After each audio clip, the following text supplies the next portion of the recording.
Apple, Spotify, all that good stuff, right? You got it. Okay, Yes, sir. awesome.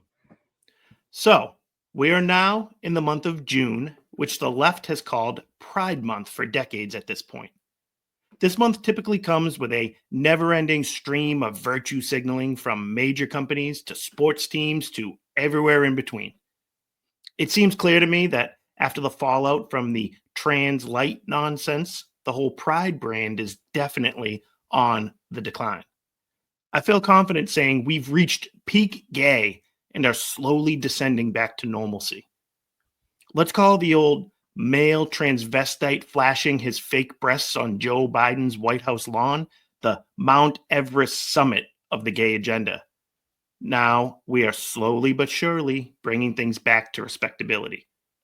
The supporters of the Pride agenda try to guilt trip and shame people into believing that it's just about treating those that are different than you kindly. They make it seem like it's about acceptance and tolerance. In reality, it's always been about subverting the American culture. We were told that what two people do in the privacy of their own home was nobody's business.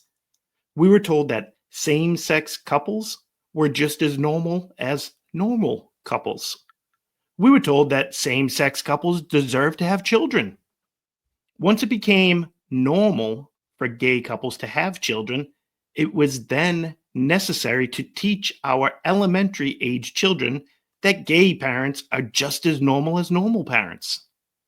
This, of course, snowballed into weird, creepy drag queens reading books to our elementary age children. Why? Well, because drag queens are just as normal people. Remember, friends, it's all about inclusion and love.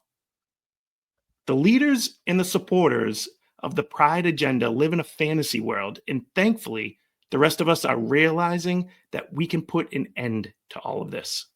The hard part is gaining back control of the power that will allow us to return to normal.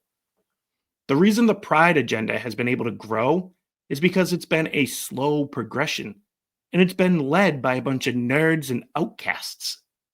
Most normal people don't have the time or the energy to argue with these people. So most normal people said, yeah, whatever, let them get married, whatever it takes to get them to stop barking at us. Not realizing that the leaders of this movement are like immature children. They will take a mile anytime you try to give them a little inch. And they probably like to dress up and bark at each other too. Did anybody think that this is what we were signing up for about 40 years ago? We've gotten to the point where my wife could only find one book in the children's section of the public library about Flag Day. One. That's it. In an American library in a suburb of Boston. She's looking to read stories to kids that are 2 and 3 years old. And there were a million options on display to celebrate Pride and Juneteenth, but only one designed to illustrate the pride and admiration we should have for the flag that symbolizes the greatness of our country.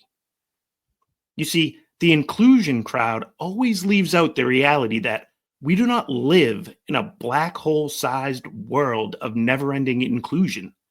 Whatever new form of cultural morality that is introduced and included within the American culture is inevitably going to exclude something else. Hence the inclusion of gay children's books in the public library, leading to the exclusion of the American flag related books within the library. This inclusion exclusion mindset is at the heart of my worldview and my political philosophy. It's why I often want to skip past the base level political argument of the day and dig deeper into the root cause of said issue. For far too long, the Republican Party excluded the cultural appeal to their voters in favor of a fiscal appeal. The leaders would preach about being fiscally conservative but socially liberal. In my mind, everything starts with the culture that we live in the world that we are raised in. Everything else afterwards comes next. We've been teaching kids for decades now that being gay deserves a celebration. That obviously is designed to produce and, dare I say, groom more children into aspiring to be gay?